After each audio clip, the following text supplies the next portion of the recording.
ಬೆಳಗ್ಗೆ ಎದ್ದು ನೀಟಾಗಿ ರೆಡಿಯಾಗಿ ನಾನು ಡೈರೆಕ್ಟ್ ಸೈಟಿಗೆ ಬಂದೆ. ಸೈಟಿಗೆ ಬಂದು ಇಲ್ಲಿ ನೋಡಿದ್ರೆ ಬೆನ್ಸ್ ಕಂಪ್ನಿಯವರು ನಮಗೆ ಟ್ರಂಕ್ ಕೊಟ್ಟಿದ್ದಾರೆ.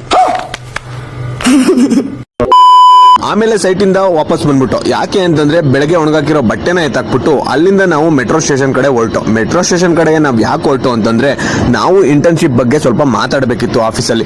ಅದಕ್ಕೋಸ್ಕರ ನಮ್ಮ ನಡೆ ಆಫೀಸ್ ಕಡೆ ಅಂತ ಹೊರಟು. ಡೈರೆಕ್ಟ್ ಹೋಗಿ ನಾವು ಆಫೀಸ್ ಕಡೆ ತಲುಪ್ತು. ಆಫೀಸಲ್ಲಿ ನಾವು ಹೋಗೋಷ್ಟರಲ್ಲಿ ಊಟಕ್ಕೆ ಆಲ್ರೆಡಿ ಟೈಮ್ ಆಗೋಗಿತ್ತು. ಅದಕ್ಕೋಸ್ಕರ ಊಟ ಕೊಡ್ತಿದ್ರು.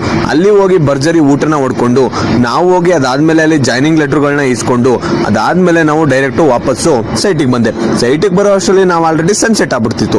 ಸನ್ಸೆಟ್ ಒಂದು ವಿಡಿಯೋ ತಗೊಂಡು ನಾವಿಲ್ಲಿ ಕೂತಿದ್ದೋ. ಇಲ್ಲಿ ಜಿಮ್ ವರ್ಕೌಟ್ ಮಾಡಿ ನಮ್ಗೆ ಹೊಟ್ಟೆ ಉರಿಸ್ತಿದ್ವು. ಆದ್ರೆ ನಾವು ಯಾವ್ದೇ ಕಾರಣಕ್ಕೂ ಹೊಟ್ಟೆ ಉರ್ಕೊಳ್ಳಲ್ಲ ಅಂತ ನಾನು ಹೇಳ್ಕೊಂಡೆ. ಆಮೇಲೆ ಸೈಟಿಂದ ವಾಪಸ್ ಬಂದು ಪಿಜಿಲಿ ಊಟ ಮಾಡ್ಕೊಂಡು ಡಿ ಮಾರ್ಟಿಗೆ ಹೋದು. ಆದ್ರೆ ಅಲ್ಲಿ ಏನು ತಗೊಳ್ಳೇ ಇಲ್ಲ, ಟೈಮ್ ವೇಸ್ಟ್ ಮಾಡ್ದೋ ಸುಮ್ಮನೆ. ಶೂಟ್ ಮಾಡಿ ಸಾಯಿಸ್ಬಿಡ್ತೀನಿ. ಇರಿಟೇಷನ್ ಕಟ್ರಿ ಕಳ್ಸಿ ಆಚೆ. ಅಯ್ಯೋ ಓನರ್ ಶೂಟ್ ಮಾಡ್ಬಿಟ್ಟರು ಅಂತ ಅಂದ್ಬಿಟ್ಟು ಕನ್ನಡಕನ ಹಾಕೊಂಡು ಪೋಸ್ ಕೊಡ್ತಾ ಇದೆ, ಆದ್ರೆ ತಗೊಳ್ಳಿಲ್ಲ. ನೋಡ್ಬೇಕು ಕಾಣ. ಆಮೇಲೆ ನಮ್ ಶುಗರು ಬಟ್ಟೆನ ತಗೋತೀನಿ ಅನ್ಬಿಟ್ಟು ಬಟ್ಟೆನ ನೋಡ್ತಾ ಇದ್ದ. ಕೊನೆಗೂ ಅವ್ನು ಬಟ್ಟೆನೂ ತಗೊಳ್ಳಿಲ್ಲ. ಅದಾದ್ಮೇಲೆ ನಾವೇ ಸ್ನಾಕ್ಸ್ ನ ತಗೊಂಡು ಬಿಲ್ ನ ಹಾಕಿಸ್ಬಿಟ್ಟು ಡೈರೆಕ್ಟ್ ಪಿಜಿಗೆ ಬಂದು. ಪಿಜಿಗೆ ಬಂದ್ಮೇಲೆ ಇವತ್ತು ನಮ್ ಶುಗರು ಒಂದ್ ಪೇನ ಮಾಡ್ತಾ ಇದ್ದ. ಈ ನಾಳೆಗೋಸ್ಕರ ಇವತ್ತು ಏನ್ ಪೇ ಮಾಡ್ತಿದೀವಿ ಅಂತ ಗೊತ್ತಾಗ್ಬೇಕು ಅಂದ್ರೆ ನಾಳೆ ವಿಡಿಯೋವರೆಗೂ ವೇಟ್ ಮಾಡಿ.